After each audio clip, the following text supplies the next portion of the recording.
So, folks, we gotta talk about Kristi Noem because she was hauled in front of Congress, and well, they had some things to say to her about how she's been running DHS, the Department of Homeland Security, and it did not go well. The thousands.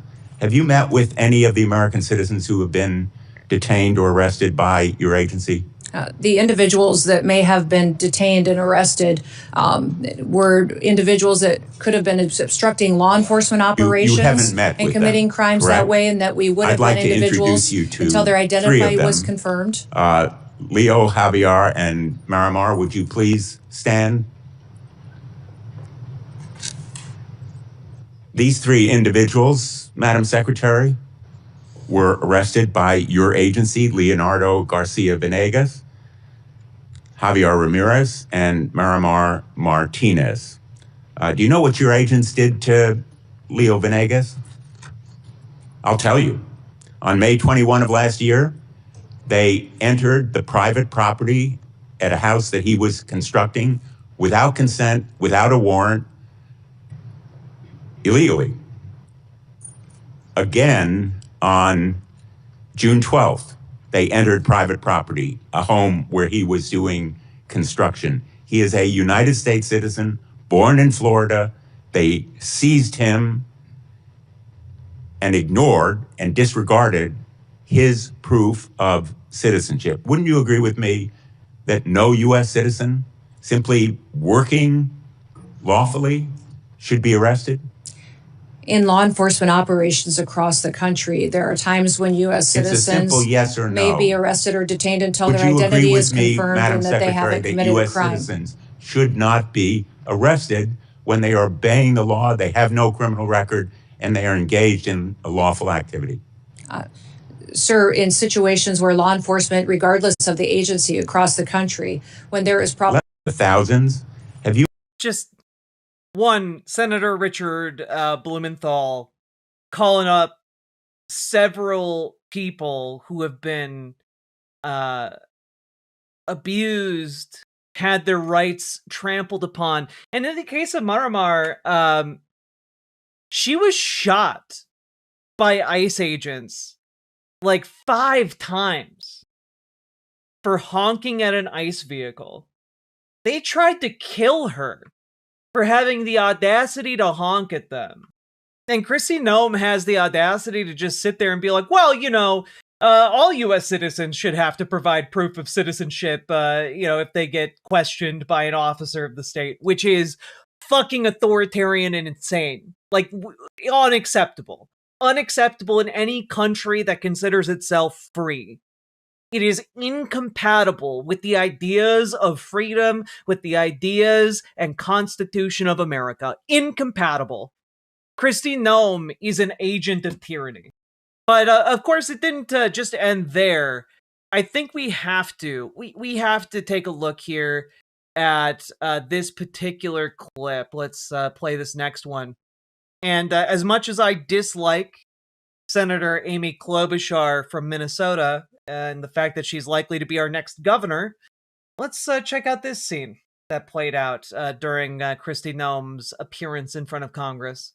After the killings of Renee Good and Alex Preddy, when I spoke to Alex's parents, they told me that you calling him a domestic terrorist, this was directly from them, the day after he was killed. A nurse in our VA, Alex, one of the most hurtful things they could ever imagine was said by you about their son. Do you have anything you want to say to Alex Preddy's parents? We were relying in the hours after that incident that was so horrific on information we were getting from the ground from our agents. I just asked if you had anything you wanted to say to the parents or to the family of Renee Good after you called them domestic terrorists. I can't even imagine what they have gone through in the loss of their son and the loss of their family members. But how about specifically calling them domestic terrorists without any evidence of that? Sir, ma'am, I did not call him a domestic terrorist. I said it appeared to be an incident of. Fucking liar. I think the parents saw it for what it was. After the... You know, I think the parents saw it for what it was. Hey, you know what? If only someone had the clip ready to go right here. Oh, wait, we do? Here's the clip of her calling Alex Preddy a domestic terrorist. Let's play it. When you perpetuate violence against a government because of ideological reasons and for reasons to resist and perpetuate violence, that is the definition of domestic terrorism. This individual who came with weapons and ammunition to stop a law enforcement operation of federal law enforcement officers committed an act of domestic terrorism. That's the facts. Oh, that's the facts. And then she lied under oath. So interesting.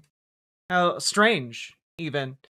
But I think first of all, like, the thing is, yes, are these conservatives perjuring themselves every single time they go and testify in front of Congress? Yeah, 100% they are. But no one in the Justice Department is going to follow up on that perjury. At least not for a couple years. Now, we could have sat down and watched the entire thing play out, but that would have been several hours. So I wanted to highlight these first two, instances before Congress. But surprisingly, Thom Tillis, out of everyone, who is a Republican, and he's 65 years old, and he represents North Carolina. Surprisingly, Thom Tillis is the guy who went arguably the hardest against Kristi Noem, which I would say constitutes a further breakage in the Republican coalition. Right now, it is fracturing, it is buckling, and every single day more cracks are showing. But check this out. So why am I disappointed with Secretary Noem? Because we're not going after enough people who did this damage at the expense of running numbers that Stephen Miller wants out of the White House. We just want numbers. We want 1,000 a day, 6,000 a day, 9,000 a day, because numbers matter, right? No, they don't matter. Quality matters, not quantity, quality. And what we've seen is a disaster. Under your leadership, Ms. Noem, a disaster. What we've seen is innocent people getting detained that turn out are American citizens. I could talk about the culture that's been created here with Stephen Miller aiding and abetting. I heard first reports that he was the one that said it was a domestic terrorist situation where 2 people lost their lives in Minneapolis. I've heard that report. Maybe you can refute it. I don't know that we'll have time for you to respond because I'm giving you a performance evaluation here. I'm not looking for a response. And I'm saying, Ms. Noem, that time after time after time I've been disappointed. But before I get back to looking at the vicious people that did this damage to these families, I want to talk a minute about FEMA. You have a policy right now that anything over $100,000 has to go through your desk for approval. I asked my staff, because I'm a management consultant, I don't try to do cheap shots in here, but the facts do not lie. This is your administration for FEMA response. This is President Trump's first administration. Which one would you like to have? If you're a state that has a $60 billion disaster, your biggest disaster in South Dakota that I can tell that when you were an elected official was about $500 million. So 1/100th of this single storm where thousands of people are hurting in North Carolina and you're just barely catching up. This is what competent FEMA leadership looks like. This is what incompetent FEMA leadership looks like. And people are hurting in Western North Carolina from the most significant storm they've ever experienced. And I do want to say, what he's pointing out here is absolutely valid because Donald Trump, and what I do want to, there's a little caveat there, which is that while he is blaming Kristi Noem, this order for FEMA to operate this way comes from Donald Trump. Donald Trump wanted the mandatory approval. He wanted to have the mandatory approval over anything over $100,000. You can see this occur over on Truth Social, where there will be nights where he just has a bunch of messages go up where he says, I have the pleasure of awarding blank amount of money to blank state for blank disaster. He doles it out like a goddamn king. And he denies it to democratic states. So what's happening here is that Thom Tillis is criticizing Kristi Noem for being like the agent that carries out this policy at FEMA, of course. But what he's criticizing is a policy implemented by Donald Trump, which is interesting. And of course, Thom Tillis is a major, major dick. Like, he's a conservative. He's through and through conservative. But what he's doing right now is trying to save his reputation for posterity, so he has some kind of a legacy. And he's trying to, set himself up to be able to get some kind of lobbying position in the future when Donald Trump is no longer in charge. And there needs to be a reasonable liaison to Congress. That's frankly what he's doing here. But the fact that the Trump coalition is so weak that these people are abandoning it, that tells us something about the overall health of Trump world. This is what we need more of. I'm convinced you can't do it. If you're requesting a review of $100,000 and up, then it begs the question, why? Why would you be involved in that? Why would that be a policy? And in a minute, I'll ask about some people that are involved, some special government employees. Why are they involved in it? Thank you.